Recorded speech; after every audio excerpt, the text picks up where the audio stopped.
So good morning friends, welcome to PD classes. Hope आपने first session बहुत अच्छे से एंजॉय किया, जिसमें मैंने हमारी कैंडिडेट से NCERT, CBSE, RTE, annual calendar और स्कूल में टाइम टेबल क्यों होना चाहिए और त्रिध्रुवीय किसने बताया शिक्षा को, ये सब क्वेश्चंस हमने डिस्कस किए। और एनसीएफ 2022 में पंचकोश का वर्णन ये भी हमने डिस्कस किया था हमारे लास्ट वीडियो के अंदर। इस सेकंड सेशन के अंदर मैं बहुत से नए क्वेश्चंस हमारे कैंडिडेट से पूछना चाहूंगा। तो सबसे पहले मैं आपको वेलकम करता हूं। Thank you sir. और अब जो मेरे क्वेश्चंस है आपसे वो ये है कि आरटीई 2009 में धारा 17 में किस बात का वर्णन है? सर, आरटीई 2009 में धारा 17 में बताया गया है कि बच्चों को शारीरिक दंड नहीं देना है। ओके, मींस कॉर्पोरल पनिशमेंट नहीं होना चाहिए। नहीं सर। ओके, ईएलपीएस से क्या समझते हैं आप? सर, ईएलपीएस का फुल फॉर्म है experience language practising with object and symbol. Sir, ये गणित सिखाने का एक क्रम है जिसमें कि बच्चों को पहले हम मूर्त चीज़ों से सिखाते हैं, फिर लैंग्वेज के थ्रू उसको कंबाइन करते हैं, फिर उसको प्रैक्टिस के थ्रू समझाते हैं, लास्ट में हम जाके सिंबल जैसे कि डिवाइड, प्लस, माइनस, मल्टीप्लाई का सिंबल ये लास्ट में यूज़ करते हैं। ओके, यहाँ पर मिस्टर नरेंद्र भी है आपकी तरह, इन्होंने भी केवीएस क्रैक किया और जिस तरीके से आपके दो इंटरव्यूज है टीजीटी हिंदी और पीआरटी वन। Yes sir. तो ये जो हमारे कैंडिडेट है ये नागौर से है और ये भी आपसे कोई क्वेश्चंस पुट अप करेंगे। Yes. तो मैं नरेंद्र को चांस देता हूँ। Any question please. मैम, आपने बताइए स्ट्रेंथ के बारे में। सर, मेरी स्ट्रेंथ है कि मैं हार्ड वर्किंग हूँ और मैं पंक्चुअल हूँ और I am dedicated for my work. Okay Nisha, अधिगम लर्निंग क्या है? सर, अधिगम का मतलब होता है जो अनुभव, अभ्यास एवं प्रयास के द्वारा जो हम अपने अंदर गुण विकसित करते हैं उसे ही अधिगम कहते हैं, लर्निंग कहते हैं। और पाठ्यचर्या ये क्या होता है? क्यूरिकुलम। सर, करिकुलम यानी पाठ्यचर्या, यह जो है इसको हम दौड़ का मैदान कह सकते हैं। जैसे कि एक धावक पूरे अपने दौड़ के मैदान में दौड़ के अपने लक्ष्य को प्राप्त करता है, उसी तरह से पाठ्यचर्या भी एक स्कूल के लिए निर्धारित की गई पूर्व गतिविधि है, जिसके अंतर्गत सभी स्कूल में क्या शैक्षिक गतिविधियां कराई जाएंगी, क्या सह शैक्षिक गतिविधियां होंगी, इसका पूर्व निर्धारण पाठ्यचर्या के अंतर्गत कर लिया जाता है। आईसीटी से आप क्या समझते हैं? सर, आईसीटी का फुल फॉर्म होता है इंफॉर्मेशन कम्युनिकेशन टेक्नोलॉजी। सूचना एवं संप्रेषण तकनीकी है सर ये। ओके, लास्ट वीडियो के अंदर मैंने आपसे आरटी के बारे में पूछा था, CBSE, NCERT, annual calendar. Yes sir. अब जो क्वेश्चंस है उसमें सीसीई, इससे आप क्या समझते हैं? सर, सीसीई का फुल फॉर्म है कॉन्टिन्यूअस एंड कॉम्प्रिहेंसिव एजुकेशन। इसका मतलब होता है सतत एवं व्यापक मूल्यांकन। इसका उद्देश्य है बच्चों में परीक्षा के तनाव को कम करना। कंटिन्यूअस यानी कि बच्चे जब पढ़ रहे हैं तो उसके दौरान ही उनको असेसमेंट करना उनका। उसको इसमें सीसीई के तहत 2 फॉर्मेटिव और 1 समेटिव असेसमेंट स्कूल में आयोजित किए जाते हैं और इसमें एक्स्ट्रा करिकुलर एक्टिविटीज़ को भी इंक्लूड किया जाता है सर। ओके, समावेशी शिक्षा इंक्लूसिव एजुकेशन, इससे आप क्या समझते हैं? सर, समावेशी शिक्षा उन बच्चों के लिए है जो लर्निंग विद डिसेबिलिटीज़ जिन्हें कह सकते हैं, जिनको मतलब कोई शारीरिक विकार है, कोई मानसिक मंदता है, तो उनको हम सामान्य बच्चों के साथ मिला के पढ़ाएं, यही इंक्लूसिव एजुकेशन है। ओके, शिक्षा को समवर्ती सूची में किस संविधान संशोधन में शामिल किया गया? सर, शिक्षा को समवर्ती सूची में 42वां संविधान संशोधन जो कि 1976 में हुआ था उसके दौरान इसको शामिल किया गया। स्कूल शिक्षा में समुदाय किस प्रकार के सहयोग कर सकता है?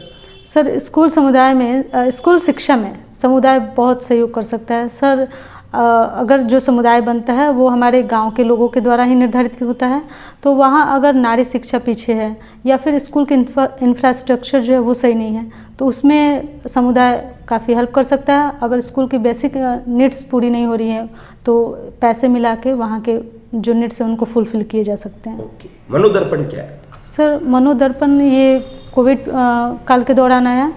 कोविड काल के दौरान जब बच्चों को पढ़ाई छूट रहा था और उनको घर में बंद रहना पड़ रहा था, उस मानसिक तनाव को कम करने के लिए मनोदर्पण चलाया गया, जिसमें उनको काउंसलिंग और गाइडेंस दी जाती थी।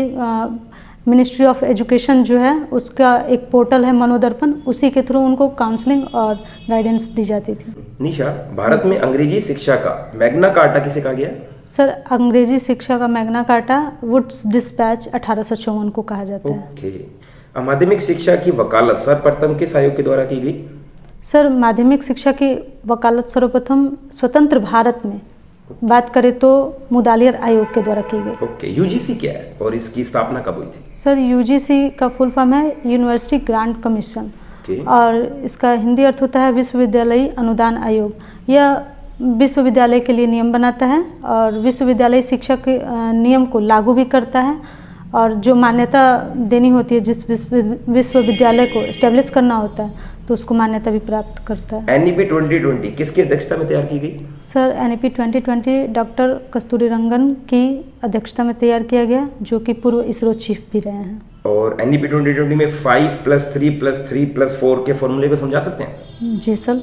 सर 5+3+3 का फॉर्मूला है, इसमें जो 5 ईयर है वो पहले फाउंडेशनल स्टेज के लिए है, मतलब इसमें क्लास फर्स्ट जो प्री प्राइमरी है और जो क्लास 2 तक के बच्चे हैं उनको इंक्लूड किया जाता है, मतलब नर्सरी से क्लास 2 तक फाउंडेशनल में। और उसके आगे 5+3 है तो 3 में जो है उसमें प्रिपरेटरी स्टेज है जिसमें कि 3, 4, 5 के बच्चों को इंक्लूड किया जाता है। उसके आगे फिर 3 है जिसमें 6, 7, 8 के बच्चों को इंक्लूड किया जाता है और उसके बाद जो 4 है वो 9th, 10th इंटर में मतलब 11th और 12th के बच्चों को इंक्लूड किया जाता है। सर मल्टी डिसिप्लिनरी एजुकेशन, इससे आप क्या समझते हैं? सर इसका वर्णन एनईपी 2020 में बहुत अच्छे से किया गया है कि आप बच्चों को पढ़ाते हैं तो उसको मल्टी डिसिप्लिनरी एजुकेशन दीजिए, मतलब बहुविषयक शिक्षा दीजिए। यानी जब आप एक विषय पढ़ाते हैं तो उसको अन्य विषयों से भी जोड़ के पढ़ाइए।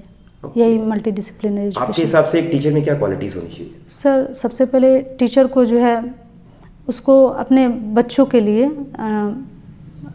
एम्पैथी होना चाहिए सर, और उसको अपनी ड्यूटीज़ पता होनी चाहिए बच्चों के लिए। वो मतलब उसके अंदर टीचिंग का जो स्किल है उसको अपने बच्चों के लिए यूज़ करें और बच्चों के ओवरऑल डेवलपमेंट पे ध्यान दें। ओके, चलिए मैं उम्मीद करता हूँ आपने जो सेशन पर्टिकुलर इंटरव्यू दिया है वो बहुत अपनी तरफ से अच्छा है और ये आप नेक्स्ट जब सेशन देंगे तो और ज़्यादा बेहतरीन होगा। ओके और हमारे व्यूअर्स से अगर मैं बात करूँ तो दोस्तों ये एक सेकंड सेशन था। फर्स्ट सेशन आपको पीडी क्लासेस में मिलेगा और ये जो सेशन आप देख रहे हैं ये इंटरव्यू गाइड पर देख रहे हैं। और बताना चाहूँगा हमारे सभी स्टूडेंट्स को कि रिगार्डिंग इंटरव्यू हम लोगों को अपनी कम्युनिकेशन पे जितना उसके वर्क करना चाहिए, बार बार मॉक प्रैक्टिस देनी चाहिए और डेमो की बहुत अच्छी प्रैक्टिस कीजिए क्योंकि डेमो में ही आपके इंटरव्यू का सिलेक्शन रहता है। निशा से एक पर्सनल क्वेश्चन कि आपको पीडी क्लासेस पर कैसा लगा?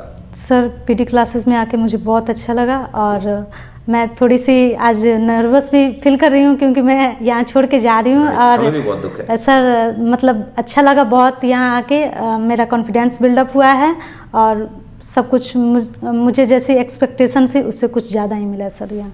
We are definitely confident with you, you will definitely get selected. Okay.